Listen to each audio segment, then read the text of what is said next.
I thought I would show you this because this is a really cool way to blow people's minds straight away, right? Very, very quickly.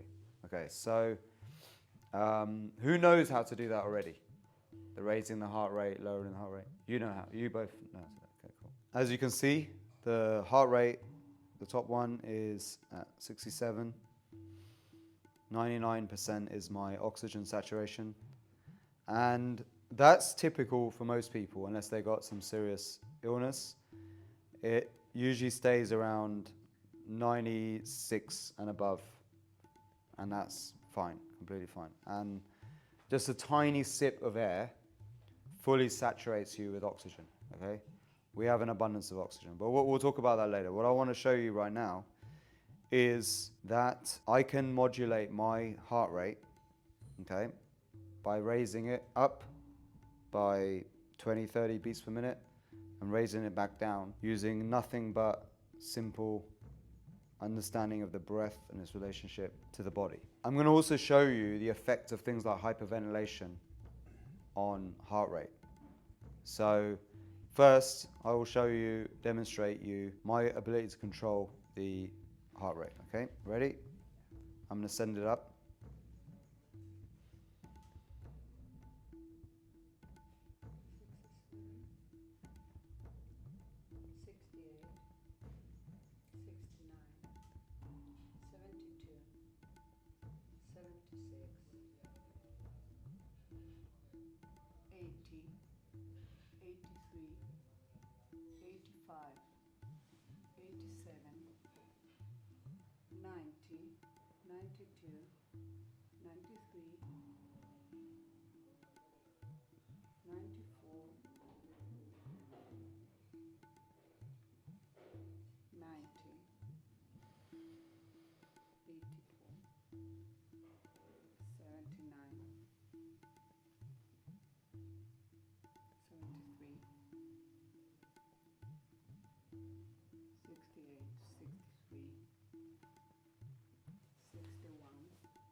59.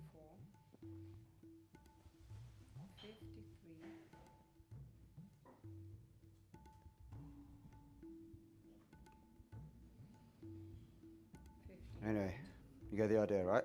Simple principles. When you breathe in, you stimulate sympathetic nervous system. When you breathe out, you stimulate parasympathetic. When you hold your breath after exhalation, heart rate goes down, okay? When you hold your breath after inhalation and squeeze the sphincter muscles, which is the pulling them up, drawing energy up, okay, contracting them up, the Asrini Mudra, this is called, okay, engaging that, or the pelvic floor, okay, even the Mula Bandha if you engage that, but Asrini Mudra is all you need, which is the sphincter muscles. Imagine drawing something up and hold your breath on the inhale. It creates a burst of adrenaline, all right, and your heart rate goes up, okay? So your heart rate goes up, up, up, up. There'll be a point where you probably can't hold it any longer, and then you actually get a drop in your heart rate. Straight afterwards, the opposite happens, and your heart rate goes down. But then you saw it went down to around 60 or 65. Then I held my breath after exhalation, and I held it, and it started to go down below 60, down to 54. If I kept practicing, it would have gone down even into the 40s, okay, which you can do very quickly. So, and then that can really impress people. So with that knowledge, okay, you can understand when people are uptight and tense and they're holding their breath in, which some people do when they're unconsciously stressed. They're like all day long, they're uptight and they're squeezing the pelvic floor. They're actually raising cortisol and adrenaline and causing sympathetic response, which then leads to high blood pressure and elevated heart rate which leads to then eventually chronic stress issues, tension, pain, and other issues, okay? And another way you can lower the heart rate is to exhale very slowly, like you're breathing out through a straw. I'll show you. 67, 66, 58, 57, 56, 55, 54. Anyway, you get the idea. Yeah. So exhaling very slowly and then holding a breath. What other times do we actually exhale very slowly, especially in our SOMA breath method? It's the humming.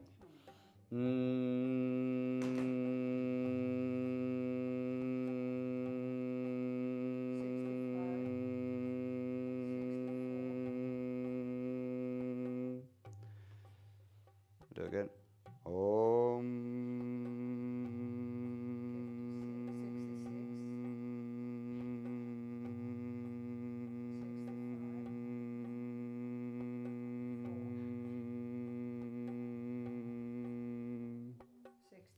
So you see, it just keeps going down. So humming is really beneficial for lowering the heart rate, lowering blood pressure, calming you down, stimulate the vagus nerve, and also produces the nitric oxide, all right? So with these principles, you can now start to see how you can tap in to the autonomic nervous system yourself, increase the stress response, produce adrenaline, wake you up, but also the harmful effects of if you do it too strong and it becomes, or for too long, it becomes a chronic issue. And then the antidote, which is breathing calmly, slowly, extending your exhale, humming, and also pausing your breath after exhalation, okay? That's just to show you simple demonstration of how easily with your breath you can tap into the autonomic nervous system. And then there's other details, once you know these simple principles, that you can use then to actually create your own medicines at will. If you want to go to sleep, you now know you can calm yourself down, but you can also implant a suggestion in your mind. I command my subconscious mind to flow into deep sleep, to wake up feeling refreshed and energized. And if you say a number and a time in the next morning and keep saying that mantra over and over again, experiment with this whilst breathing out very slowly or extending an exhalation in your mind as you're breathing out slowly or calmly, right? Or doing an in for 4, out for 8, you're extending your exhalation. Even in for 1 and out for like longer, like 4 seconds or 8 seconds. You keep saying that mantra, you'll fall asleep, you'll calm down, and you'll program your mind to wake up at that time. Try it as an experiment, see what happens tomorrow. You can also use it as a way just to calm your nerves. If you're going to go on stage and you need to speak and perform, same mantra, I am calm, like that. Okay, things like that. Now you know the principles. Extending exhalation calms you down. Holding your breath on the inhale, pulling, contracting the sphincter muscles, creates energy and excitation, inspiration. However, for too long, that can be dangerous. What it will also do, because what is the sympathetic nervous system also associated with? You're producing more energy. What else can happen? It can heat you up, right? It creates increase in temperature because you're actually stimulating adrenaline and your mitochondria start producing energy more. So you actually can generate heat just by holding your breath in and contracting. You generate heat. Okay. Now, also the nostrils are associated with the nervous system too. Your left nostril works with the right hemisphere. Your right nostril works with the left hemisphere, right? If you want to turn on the left hemisphere, which is associated with logical thinking, focus, concentration, okay? You would breathe in through your right in and out, and block your left. Okay? If you want to turn on the creativity, the dream center, breathe in through your left and breathe out through the left, block the right. Okay? That wakes up the opposite side of the brain. Okay? Now, if you hold your breath in on the right, hold your breath, what happens is you generate heat. You stimulate the sympathetic, the left side, you generate heat in the body. You have Idla, Pingla. Left is Idla, right is Pingla. In the middle is the Shushuma. Okay, these are the Nadi channels. But when you breathe in through the right, hold your breath in, hold your breath, generating that heat, you can actually even melt ice. Okay, it's a way to melt the ice, to stay warm in the cold. Okay, it's a heat generation tool. So you're breathing in through your right, hold, squeeze, just hold, stimulates the left, and it also generates heat. It's called Subedana Pranayama, that's what it's called. You can also balance the hemispheres, left and right, by doing alternate nostril breathing, okay? And this can have a calming effect and a balancing effect of both hemispheres. So you breathe in for the same length of time as you breathe out, and you just alternate nostrils. So in for 4 seconds, let's say. Out the other nostril for 4 seconds. In the other nostrils for 4 seconds. And you keep alternating, and that has like a calming, balancing effect as well. So you can now use one of these things and just test this out yourself. But what you can also test out is different ways of breathing, like fast breathing, and see what hyperventilation does to your heart rate. All right, so ready? So I'm going to hyperventilate in a stressed way through my mouth, okay, like this.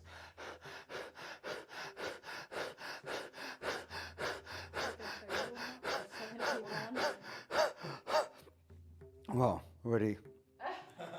72, 76.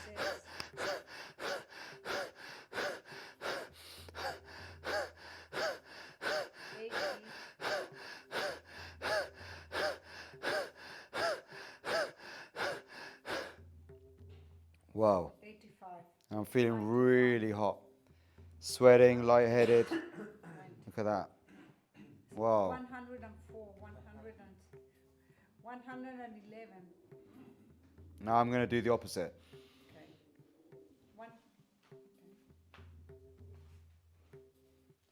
Going down, 97, 90, 84, 80, 77, 73, 72, 71,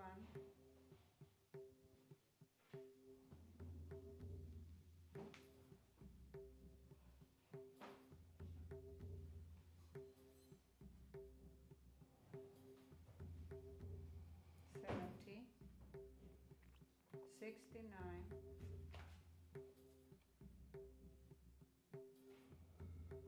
68, 67, 66, 64,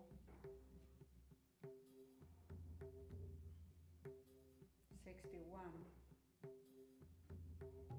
59,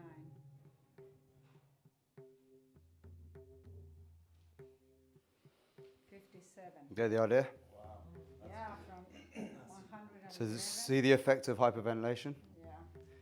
So breathing through the mouth in a stressed way, panic attacks, elevates heart rate.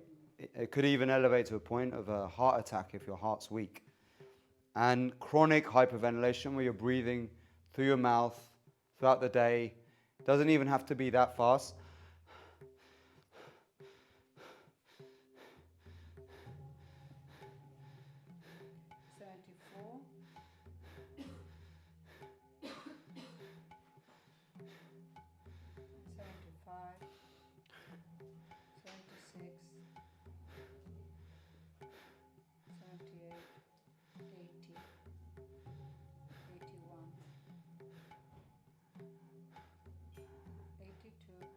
See, shallow breathing into the chest.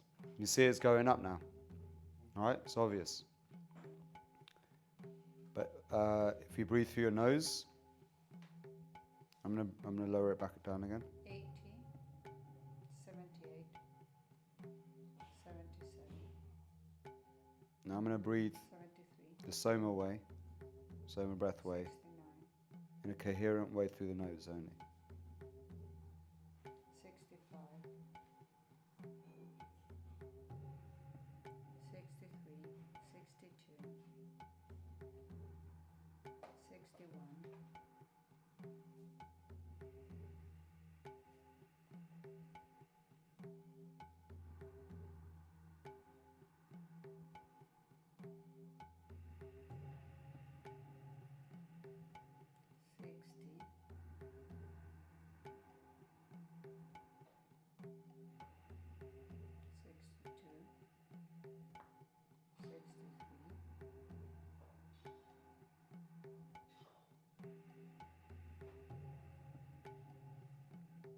So it's pretty balanced, right? But if I go, or even, 67,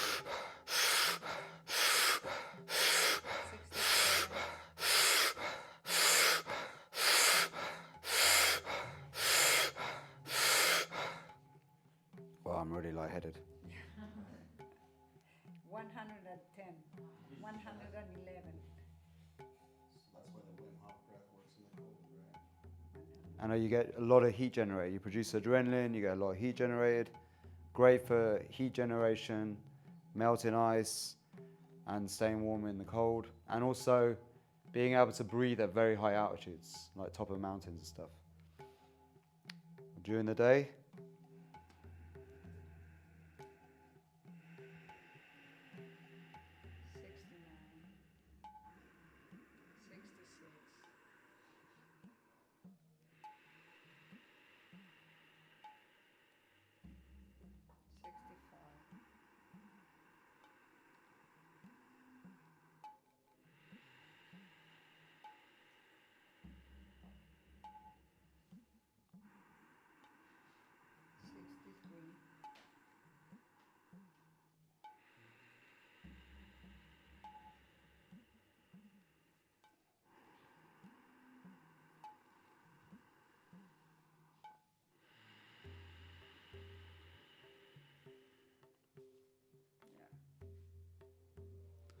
so stressed hyperventilation, which a lot of people do chronically, unconsciously when they're stressed out, having anxiety, their breath is elevated, okay?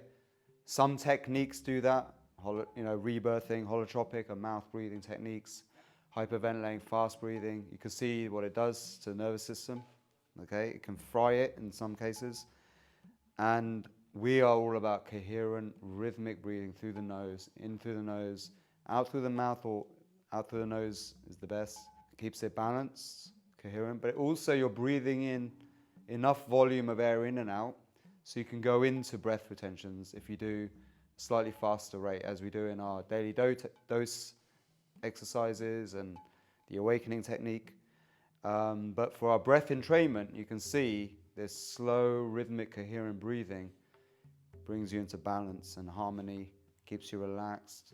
And you can also see why just holding your breath after exhalation, pausing after exhalation, calms things down, slows the heart rate down. So if you're ever feeling anxious, panicky, nervous, hold your breath after exhale for several seconds, or breathe very slowly out through a straw, hold your breath after that, okay? And you'll see it drop. Or hum.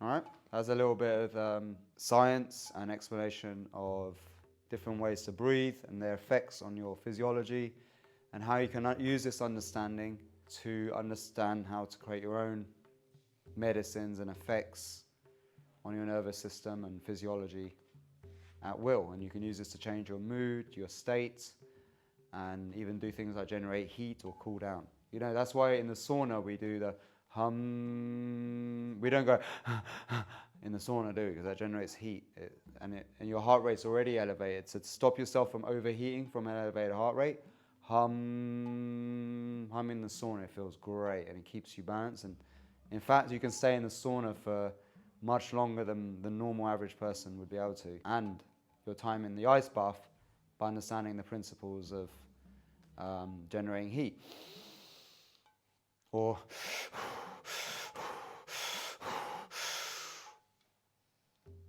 but if you're going to hold your breath, make sure there's someone else around you, all right? Don't do that in the water if you're on your own, okay? Simple rules. There we go. Much love. Cool. Namaste.